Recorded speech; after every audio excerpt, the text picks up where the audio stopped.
Trojan family, Trojan gang. Carter boy back in the building. You feel me? I ain't did one of these recruiting videos in a minute for y'all, but it's transportal season, right? So I'm gonna get back to these recruiting videos and show y'all some of the top targets in the transfer portal that USC should be targeting. Now, this is just value one. It's gonna be plenty more. And we finna start this in the trenches, right? With a kid named Trey Williams out of Clemson. Right now, this kid Trey Williams, he'll be a depth piece, right?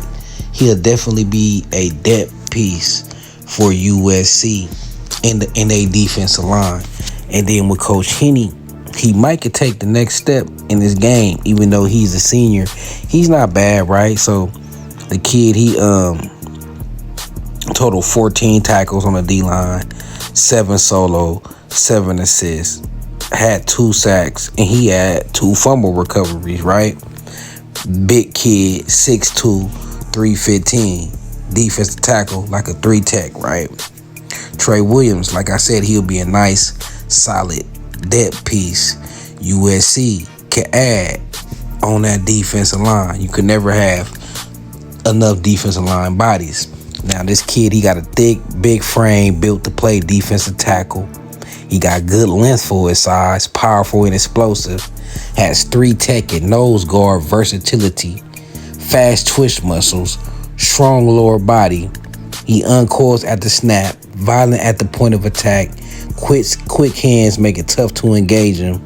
He redirects well, disruptive in the middle. He got the strength to disengage, can handle double teams, got closing speed.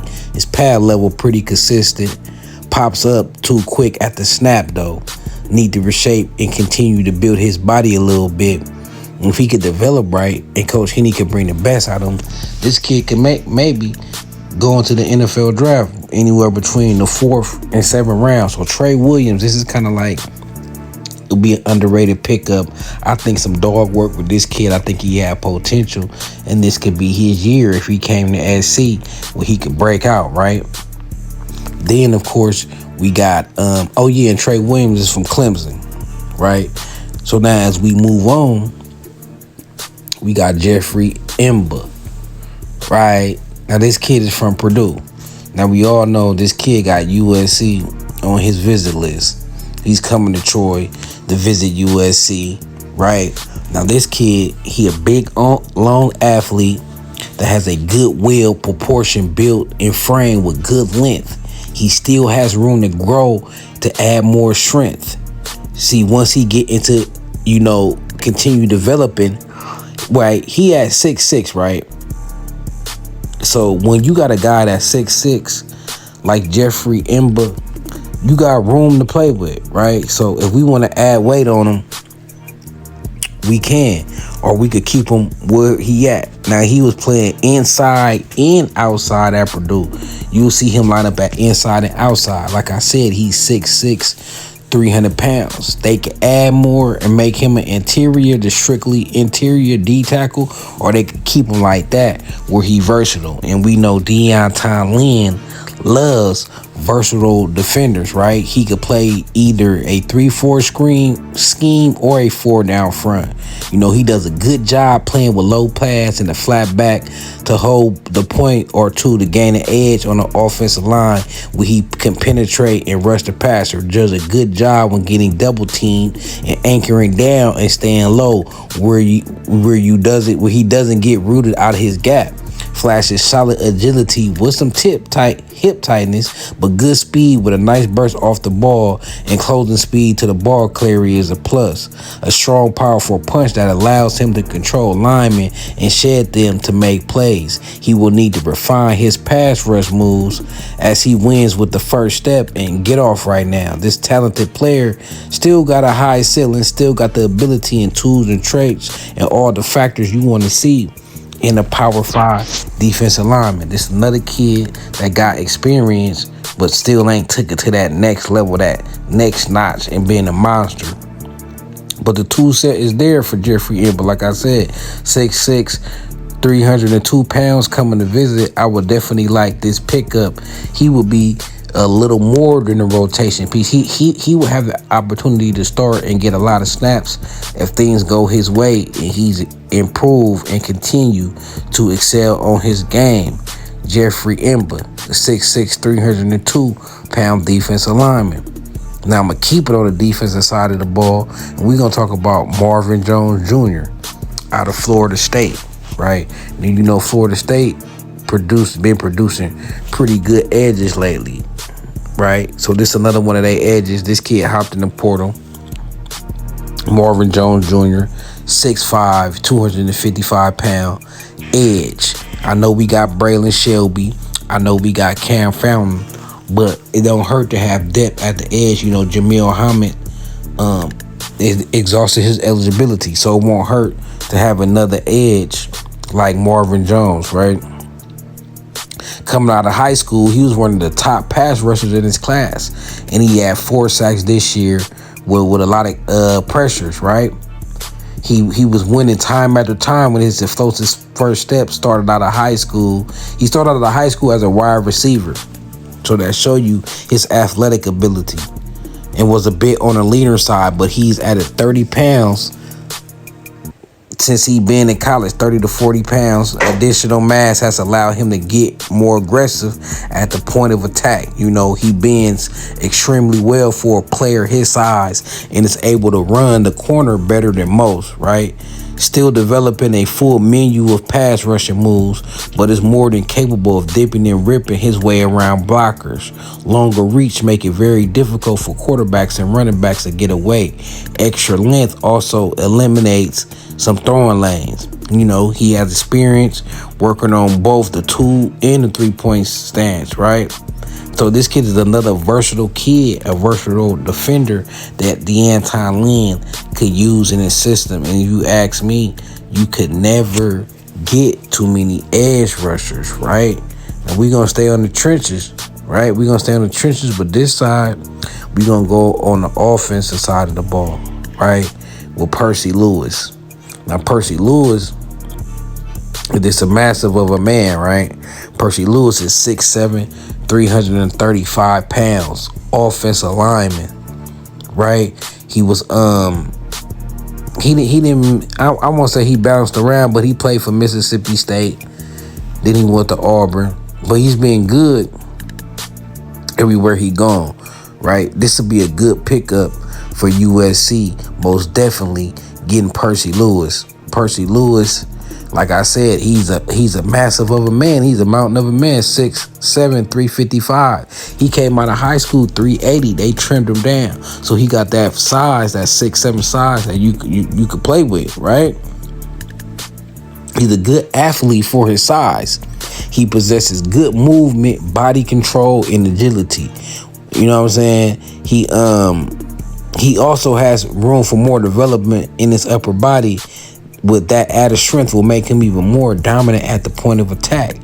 He's also able to roll his hips on contact to gain movement on a defender and drive them out the way.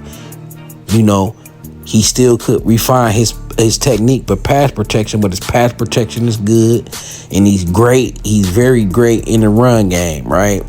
He could play right tackle. He could play guard. He also have positional versatility, playing on the offensive line. So this kid can play tackle or guard. Percy Lewis, a solid offensive lineman that we could throw in there and see what he could do on the right side. A senior kid, got experience, got that grown man strength on him. Why not? Percy Lewis, he's starting everywhere he done went. And he got a reputation of being a dog, right? Got a reputation of being a dog. So we gonna see Percy Lewis out of Auburn. Let's see if we could get that kid. All right. Then you got Kendo Daniels, kid from Oklahoma State. That hybrid type, right? He that hybrid. He could play linebacker or safety, right? Type of kid, again, positional versatility, right? Positional versatility for this kid. What he standing at? Let me give you his measurables, right? Let me make sure it's up to date. Cause he like one of them Sewer Craven type kids. You hear me? So Kendo Daniels, let's see, 6'4", 235, right? Safety hybrid type. He could play safety or linebacker. He played he had 64 total tackles, 45 solo, and 19 assists. In the year before that, he had 105 tackles and 62 solo and 43 assists. Also, last year, he had 5.5 sacks. And that's a lot of sacks. That's big coming from the linebacker position. You could blitz him, so I like to get this kid. He'll help us get pressure on the quarterback, help them edges out the way he blitz and the way he pressure on the quarterback.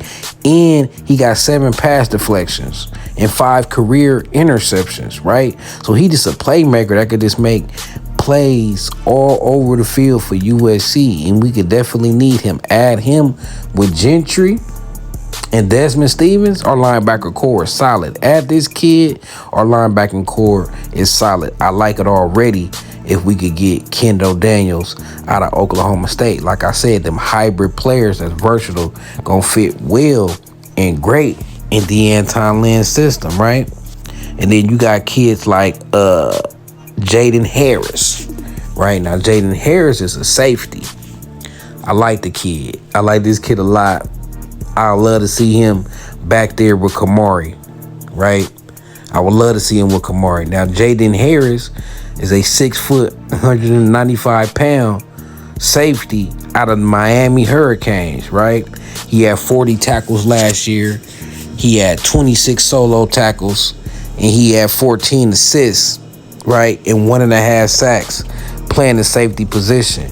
Now, Jaden Daniels, last season, he was ACC Defensive Back of the Week against Georgia.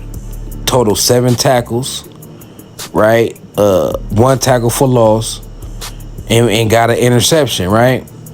So he also got the NFL scouts. The NFL has already scouted him. He already been looked at and scouted by the NFL, right? They say he is his low 40 is a 4.34, right? So this kid is a burner at the safety position, and y'all know speed kills. So I would love to have a kid like Jaden Daniels with all that speed he got at the safety position. You're going to need that, especially playing against the Ohio States and the Oregon, the teams that got the speedy and the great receivers, and we will face some. So it's paramount that we get players like this who could cover, make tackles, make plays on the ball, and got speed to burn and speed to kill. Then you also got Caleb Perry, another sleeper out of Tennessee, right? A 6'3", 231-pound linebacker, right? A junior. He pretty decent. This would be another depth piece. There's nothing wrong with stacking depth, y'all. There's nothing wrong with going too deep at the position and putting in a little experience, right? He had what Caleb Perry have? He had 26 tackles, 11 assists, and 15 solo out of Tennessee. So that's just another player with depth that USC could use on the roster. Now, this is volume 1, right? This is volume 1, and more players going to be on the portal, but I just brought y'all them right there. Kendo Daniels is probably at the top of the list with Jeffrey Embera, right? And that safety, I was just talking about how I forget his name that quick. Not Marvin Jones, but Jaden Harris, right? So them would be my top 3 that I want right now out of this list. But stay tuned. I'm gonna bring y'all more. They hopping in the portal every day, and Mass Talent is hopping in the portal every day. The next volume, I probably even focus more on the offensive lineman like Percy Lewis, because y'all know we need to hit that side of the trenches. So until then, man, it's Quarter Sport. This is the top transfer target, top transfer targets in the portal for USC, man. So What y'all think? I'm gonna bring y'all another volume. Expect this all winter and spring transfer portal. It's Trojan gang. So fight on.